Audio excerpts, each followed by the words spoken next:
Viral di Bali, Direktur PT Mitra Bali Sukses, IGASI, yang memegang lisensi waralaba migacoan di wilayah Bali, kini resmi berstatus tersangka.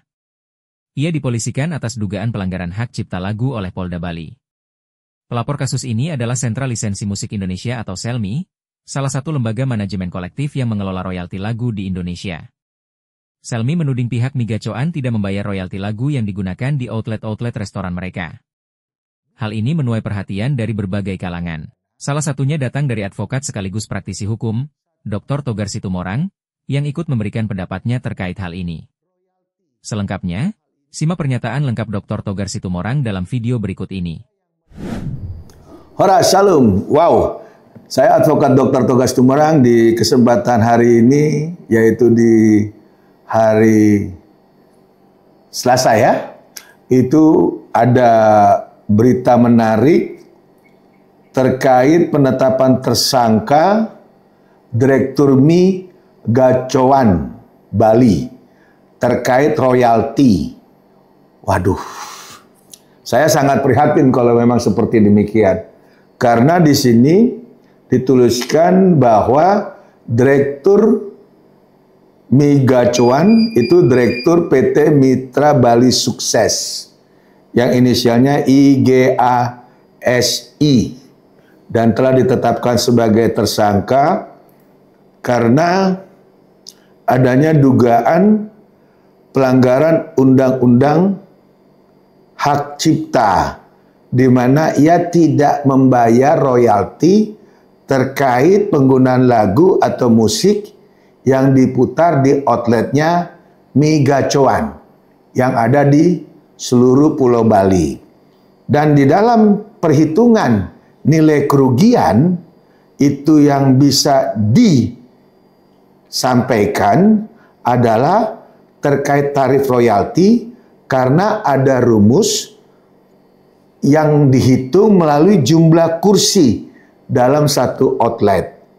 Nah, jumlah kursi itu dikali 120.000 dalam 1 tahun dan dikali jumlah outlet yang ada sehingga itulah jumlah kerugian.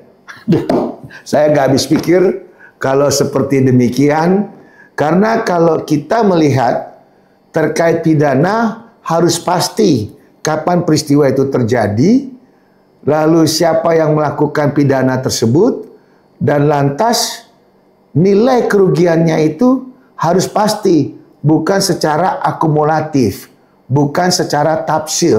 Nah, di sini yang menarik nantinya, apakah betul kasus seperti ini bisa masuk ke dalam ranah pidana, karena ini menyangkut satu badan hukum dengan lembaga royalti. Dalam hal ini LMKN, lembaga yang menaungi para pencipta lagu ataupun musisi.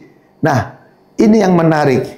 Saya sebagai praktisi hukum ingin mengawal kasus ini, ingin melihat perkembangan selanjutnya, apakah kasus ini bisa terbukti masuk ke pengadilan atau ada hal tertentu. Makanya saya sangat tergelitik dan saya sangat tertarik.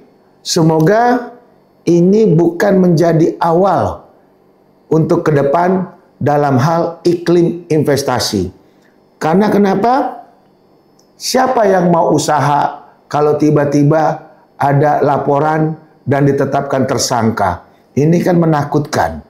Tersangka itu sangat menakutkan. Apalagi nanti ada upaya paksa. Nah, ini mohon kiranya jangan menjadi presiden buruk ke depan, sehingga orang usaha akhirnya takut, lapangan pekerjaan banyak yang tutup, akhirnya banyak pengangguran di Pulau Bali. Siapa yang mau bertanggung jawab? Nah ini, tolong bisa dimaklumi kesempatan ini, saya terpanggil agar ada satu proses keadilan. Jangan adanya suatu hal yang di luar norma-norma hukum yang berlaku. Saya advokat Dr. Togar Situmorang, kebenaran akan menemukan jalannya. Dan Direktur Migacoan semangat.